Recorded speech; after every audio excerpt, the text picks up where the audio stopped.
Muy buenas noches, doctor Lázaro.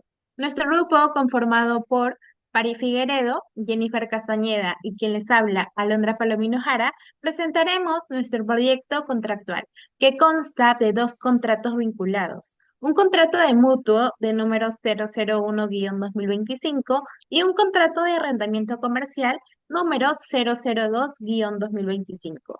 Elegimos este tipo de contrato porque queríamos crear una relación jurídica completa y realista, en la que se vea la interdependencia económica y legal entre el financiamiento y el uso de un bien. Es decir, primero se otorga un préstamo, el cual es el mutuo, para poder acondicionar el local, y luego se celebra el arrendamiento para ponerlo en funcionamiento. De esta manera pudimos incorporar y aplicar la mayoría de cláusulas contractuales vistas en clase. Siguiente PPT, por favor. Ahora les paso con mi compañera Paris Figueredo.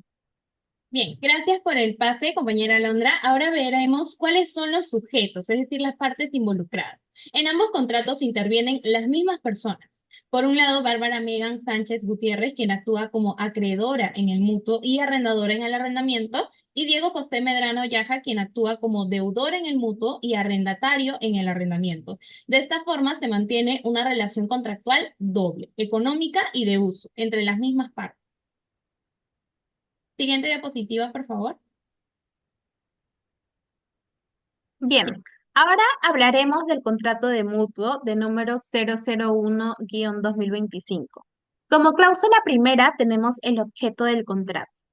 Es la disposición el cual define la finalidad del mutuo, es decir, el préstamo de dinero que el acreedor entrega al deudor y el destino específico que se le debe de dar a estos fondos. En esta cláusula establecimos que Bárbara, como acreedora, entrega a Diego, el deudor, la suma de 30.000 soles, exclusivamente para condicionar el local comercial. Incluimos esta precisión para evitar el uso indebido de los fondos y dejar claro que el préstamo tiene una finalidad específica y no recurrente. Esto significa que si el dinero se usa para otro fin, se configura un incumplimiento. Bien, ahora veremos la cláusula segunda, el plazo, la forma de pago e intereses. Esta es la cláusula que determina el tiempo para devolver el préstamo, la manera de hacerlo y la tasa de interés aplicable. Regula la relación económica de las partes.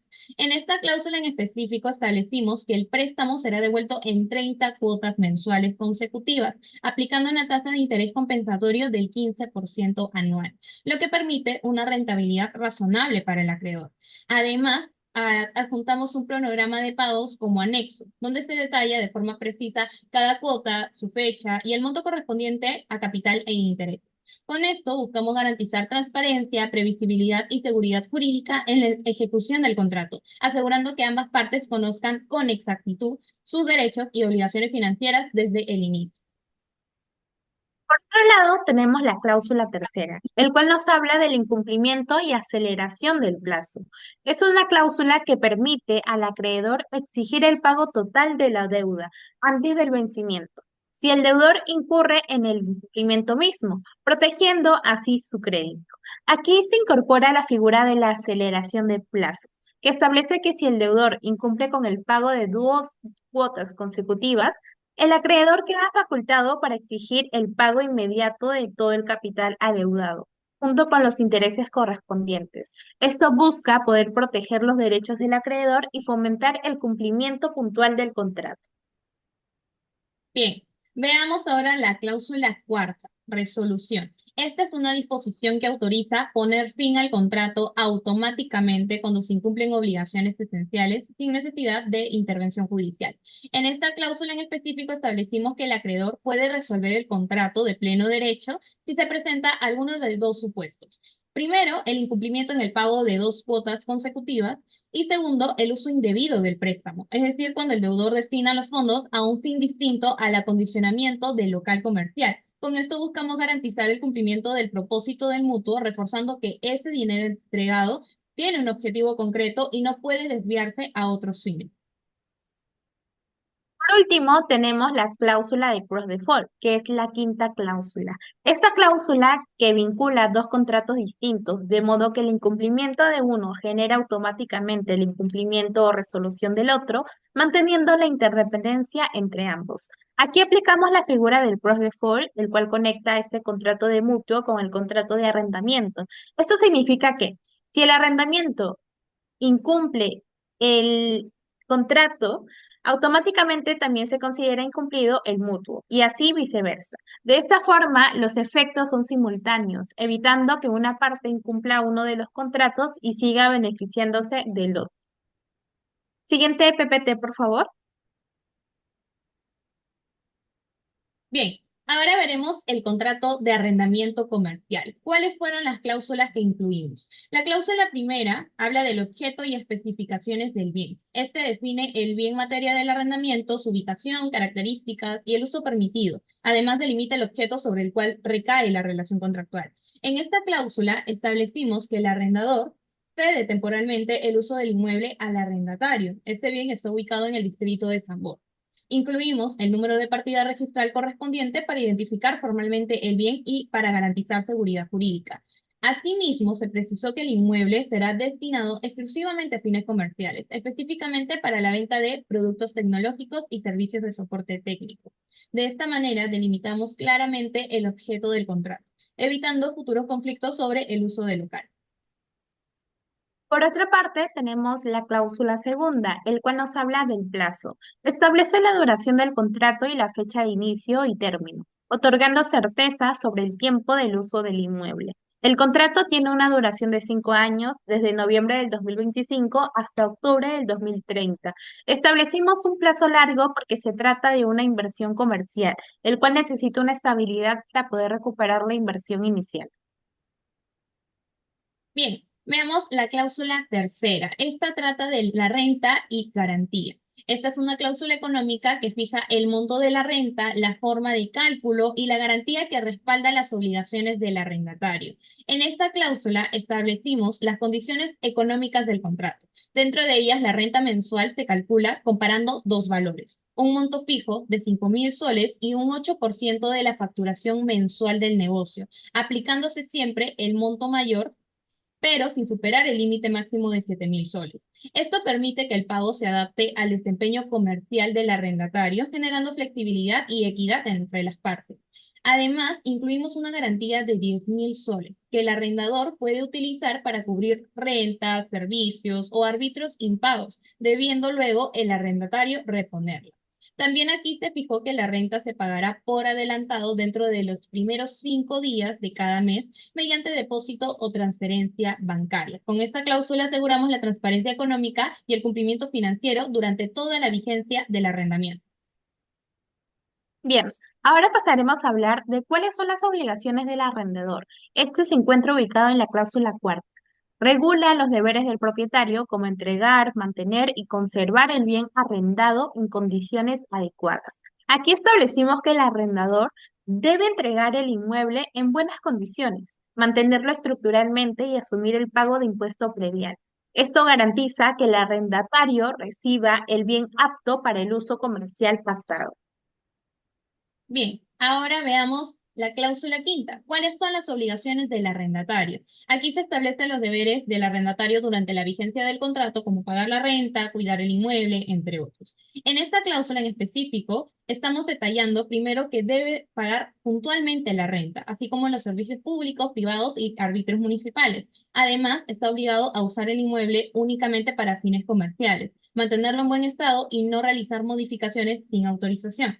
Finalmente, debe entregar mensualmente el libro de compras y ventas antes del vencimiento del pago, lo que refleja una obligación de transparencia contable y buena fe contractual frente al arrendador. Siguiente PPT, por favor. Bien, ahora encontramos la cláusula sexta, el cual nos habla de la confidencialidad.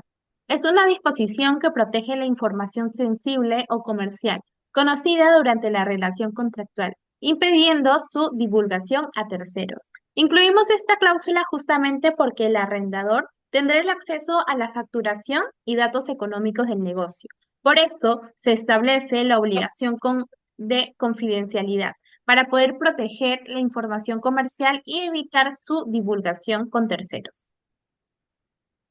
Ok. Cláusula séptima, exclusividad. Este impone una restricción para que una parte no otorgue derechos similares a terceros que puedan competir o afectar la relación contractual existente. Aquí establecimos que el arrendador no podrá arrendar locales cercanos a negocios del mismo rubro. Esta cláusula de exclusividad lo que busca precisamente es proteger la inversión del arrendatario, evitando la competencia directa a menos de 100 metros. Como cláusula octava tenemos la cesión de derechos o posición contractual. Regula la posibilidad de transferir el contrato o sus efectos a un tercero. Puede prohibirse, autorizarse o condicionarse al consentimiento de la otra parte.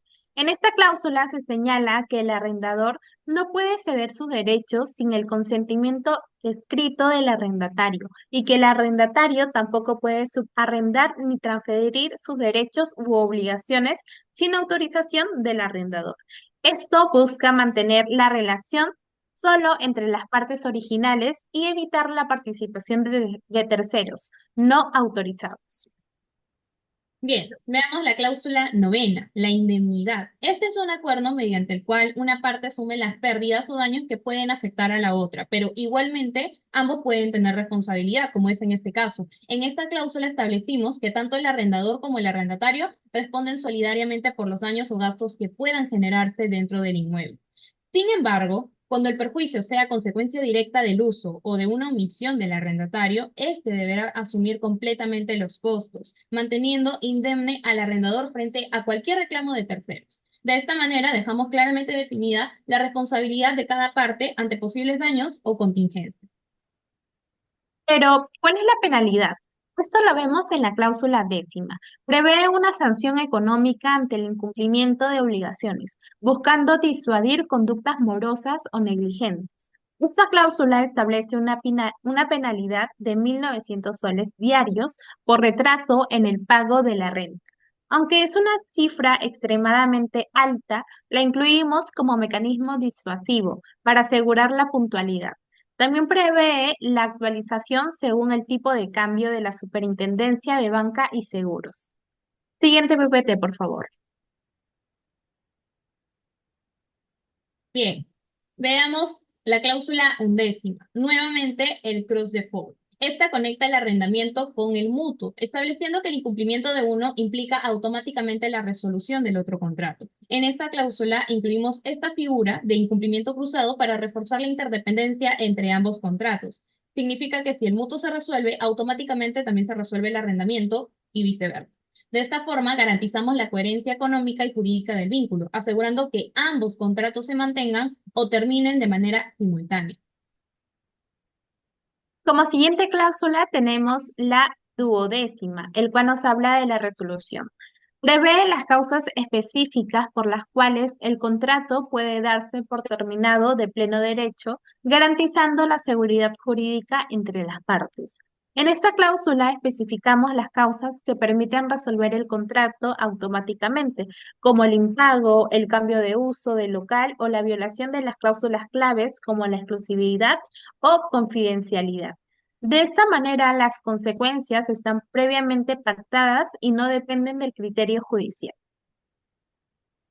Bien, veamos ahora la cláusula decimotercera, fuerza mayor y caso fortuito.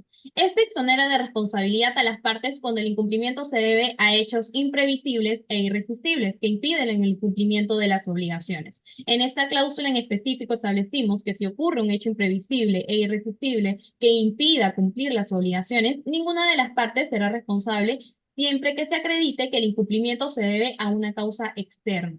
Además, un punto interesante es que dejamos claramente indicado que esta disposición no limita la aplicación de la cláusula de indemnidad, por lo que si los daños o perjuicios se originan por una acción u omisión imputable a alguna de las partes, ésta seguirá obligada a asumir la responsabilidad correspondiente. De este modo garantizamos un equilibrio entre la exoneración por fuerza mayor y el deber de responder cuando existe culpa o negligencia.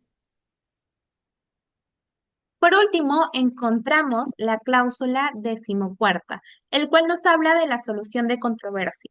Determina el mecanismo para resolver conflictos, estableciendo si será mediante arbitraje, vía judicial u otro medio alternativo. Finalmente, pactamos un régimen mixto de solución de conflictos. El desalojo, por un lado, se tramitará por vía judicial y las demás controversias por el arbitraje en la Cámara de Comercio de Lima.